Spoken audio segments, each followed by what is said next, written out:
고래들의 매도벽과 매수벽을 제가 말씀을 드릴 건데요. 현 위치에서 1차 매도벽은 15% 상승 구간이 형성이 되어 있고 위로는 27% 상승 구간이 매도벽이 형성이 되어 있습니다. 네, 안녕하세요. 반갑습니다. 캡틴입니다. 자, 오늘 시장에 대한 흐름을 말씀드리기에 앞서서 일단 오늘 옵션 만기일입니다. 그렇기 때문에 이제까지 누적되어 왔던 콜옵션 물량이 어떻게 처리가 되는지, 이 물량이 12월, 1월까지 이어서 롤오버가 돼서 들고 있는지 이런 부분들을 파악을 해야 되다 보니까 현재 상황에서 앞으로 시장이 또 내일이면 모레면 또 올라갈 것이다, 내려갈 것이다 라고 단기적으로라도 말씀을 드리기가 조금 어렵습니다. 뭔가 확정을 지으려면 뭔가 단서가 있어야 되는데 그럴 만한 시기는 아니기 때문에 제가 다음 주에 시장 흐름을 좀 더 자세하게 말씀을 드리고요. 오늘은 이슈가 계속해서 되고 있는 리플에 대해서 간단하게 말씀을 드리고 마무리하도록 하겠습니다. 자, 오늘 텔레그램 방에서도 말씀을 드렸다시피 게리 겐슬러 사임과 관련해서 이슈가 계속해서 부각되고 있습니다. 이제까지 리플이 SEC로부터 소송을 계속해서 당해왔고 이 트럼프가 당선이 되게 되면서 암호화폐에 대한 제재가 많이 완화될 것이다 라는 이런 기대감이 들려왔습니다. 특히나 리플 같은 경우에는 소송 때문에 상당히 그 가치를 부각받지 못하고 있던 상황이었는데 이번 게리 겐슬러에 대한 사임 자체가 어떻게 보면 리플에게는 단발성이라도 호재가 될 수 있는 부분들이 있죠. 또한 미국 18개 주가 SEC를 상대로 소송을 제기했던 만큼 이 리플에 대한 상승 압력이 계속해서 가해지지 않을까라는 생각이 듭니다. 자, 그래서 오늘 리플에 대해서 간단하게 말씀을 드릴 건데요. 실제로 리플을 보유하고 있는 이 고래들이 언제부터 물량을 확보하기 시작을 했고 현재 그 단가 구간 그리고 이 모아갔던 물량들을 어떻게 하고 있는지를 간단하게 말씀을 드리겠습니다.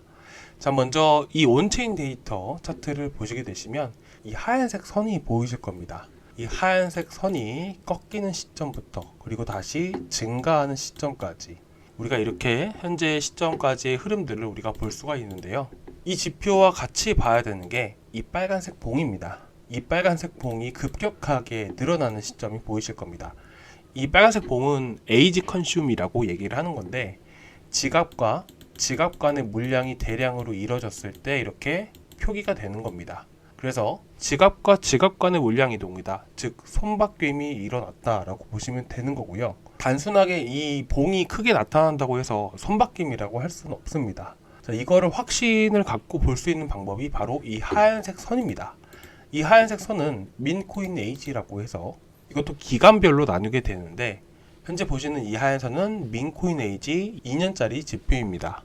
그래서 지금 이전에 22년 말이죠. 22년 12월이면 정확하게 2년 전입니다. 그리고 이 보유 기간 어떻게 보면 이 리플을 가지고 있는 고래들이 현재 보유하는 기간이 얼마나 되는지를 우리가 알 수가 있는 부분들이고 이를 통해서 추측할 수 있는 부분들은 계속해서 매집을 하고 있는지 이런 여부 또한 우리가 알 수가 있습니다. 그래서 이 민코인 에이지가 하얀색 선이 쭉 떨어지게 되죠. 이거는 쉽게 말을 해서 이제까지 들고 있던 물량들이 전부 다른 지갑으로 이동이 됐다라는 부분들입니다. 그리고 이 에이지 컨슘이 있었던 이 봉과 상당 부분이 이 기간이 겹치게 되죠. 그래서 어떻게 보면 이 구간이 바로 손바뀐 구간이라고 볼 수 있는 부분들이고요. 추가적으로 이 민코인 에이지가 보유 기간이라고 말씀을 드렸잖아요. 근데 최근 급등하기 시작하게 되면서 보유 기간이 짧아지고 있는 것들은 결국 뭐가 될까요? 물량이 점점 사라지고 있다라는 부분들입니다. 이제까지 모아갔던 물량이 어느 정도 차익 실현이 나오고 있다라는 부분들이죠. 그래서 이 민코인 에이지가 쭉 하방으로 떨어질 때는 오히려 큰 상승력이 나온다. 그 시세가 나올 수 있는 구간들이다 라고 보시면 됩니다. 과거 흐름들만 보시더라도 민코인 에이지가 어느 정도 하락하는 시점에 맞춰서 에이지 컨슘이 늘어나고 이 구간별로 해서 손바뀜이 대량으로 이루어졌습니다. 그리고 나서 어떻게 됐죠? 자, 상승하고 나서부터 1차 상승 이후에는 이 변화가 없습니다. 민코인 에이지는 쭉쭉 상승하는 흐름들이 나오죠. 반면에 하락이 나옴에도 민코인 에이지가 상승을 한다는 것은 그만큼 계속해서 매집을 하고 있다라는 부분들이죠. 하지만 상승 이전에 이렇게 보시다시피 한 차례 꺾이게 되고요. 그리고 큰 급등이 나왔을 때 물량을 대량으로 이동시키는 걸 알 수가 있습니다. 이걸 보고 고점에서 손바뀜이 아닌 어떻게 보면 차익 실현이다 라고 볼 수가 있는 부분들이고요. 이해되시죠? 그래서 확실하게 보여드리면 이 하얀색 선이 꺾이는 시점부터 해서 상승 파동이 제대로 크게 나오는 시점이다 라고 보시면 됩니다. 지난 과거에 또 2017년도만 보시더라도 마찬가지로 똑같은 흐름들이 계속해서 반복되고 있습니다. 현재를 보시게 되시면 마찬가지로 꺾여지고 있는 흐름들이고요. 앞으로 더 추가적인 상승력이 나와줄 수 있습니다. 아직까지 물량을 덜 털었기 때문이고, 물량을 현재 위치에서 이제까지 모아갔던 물량의 절반 이상이 털렸을 때가 바로 리플의 고점 구간이다 라고 우리가 예상을 해볼 수 있는 부분들이죠. 아직은 물량을 최대한 또 많은 물량들을 보유하고 있기 때문에 지금은 리플이 추가적인 상승 가능성을 우리가 높게 볼 수 있다 라고 볼 수 있는 부분들이고요. 자, 그리고 이 노란색 선이 보이실 겁니다. 이제까지는 이제 빨간색 봉과 그리고 하얀색 선에 대해서 설명을 드렸는데, 이 노란색 선, 이 가운데 선이 보이실 거고요. 그리고 왔다 갔다 하는 선이 보이실 겁니다.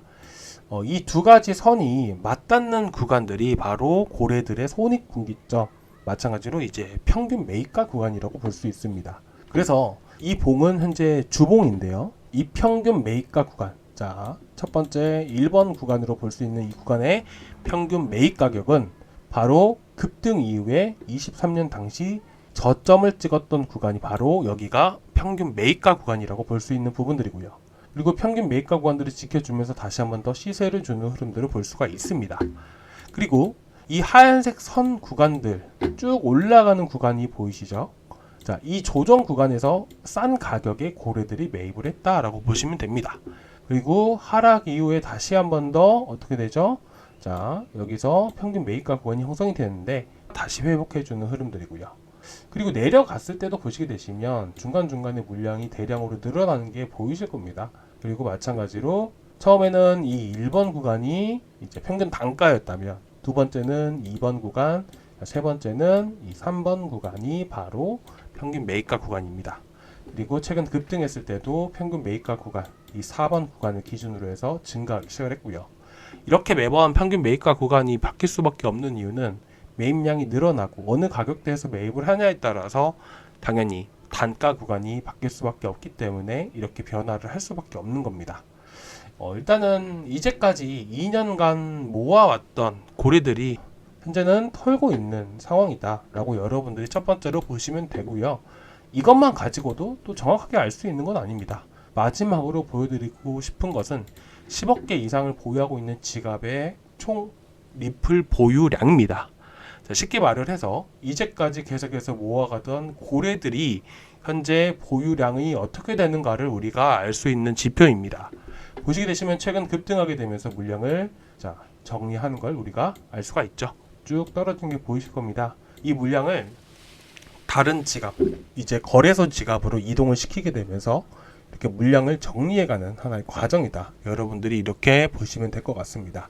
그렇기 때문에 지금은 추격 매수보다는 지금 들고 계신 분들이 어느 정도 대응을 해야 되는 위치라고 저는 생각을 하고 있고, 그래서 이 물량이 전체적으로 많이 정리되는 시점이 거의 고점에 형성이 된다라고 여러분들이 보셨으면 좋겠습니다. 고래들의 매도벽과 매수벽을 제가 말씀을 드릴 건데요. 자, 하단 매수벽은 0.7달러 구간입니다. 업비트로 한번 계산을 해보셨으면 좋겠고요. 0.7달러 구간이면 현재 약 10% 하락 구간에 매수벽이 형성이 되어 있습니다. 이 구간은 반드시 지키겠다는 의지가 보인다라는 부분들이죠. 위로의 매도벽은 결국에는 현 위치에서 또 어디까지 상승을 할 수 있을까, 이 정도로 예측할 수가 있는데요. 현 위치에서 1차 매도벽은 15% 상승 구간이 형성이 되어 있고, 위로는 27% 상승 구간이 매도벽이 형성이 되어 있습니다.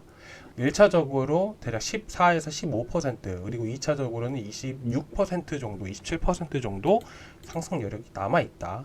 하지만 반대로 이 위치 0.686 위치 구간들마저 이탈을 해버리게 된다면 우리가 바로바로 대응할 필요가 있다라고 보시면 될 것 같습니다.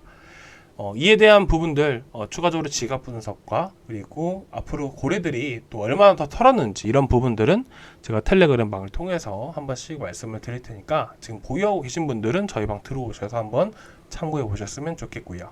추가적으로 저희가 추천드렸던 이런 코인들 잘 버텨주고 있는 상황입니다. 그 전까지 또 바닥에서 잡아서 수익도 많이 냈는데, 일단 옵션 만기 이후의 흐름이 중요하다 보니까 이후의 흐름들을 또 보면서 또 좋은 코인들 추천드리고 앞으로 우리가 어떻게 대응하고 어떤 전략을 갖고 볼지 또 자세하게 말씀을 드리도록 하겠습니다. 자, 오늘 여기까지 준비했고요. 다음 시간에 또 뵙도록 하겠습니다. 감사합니다.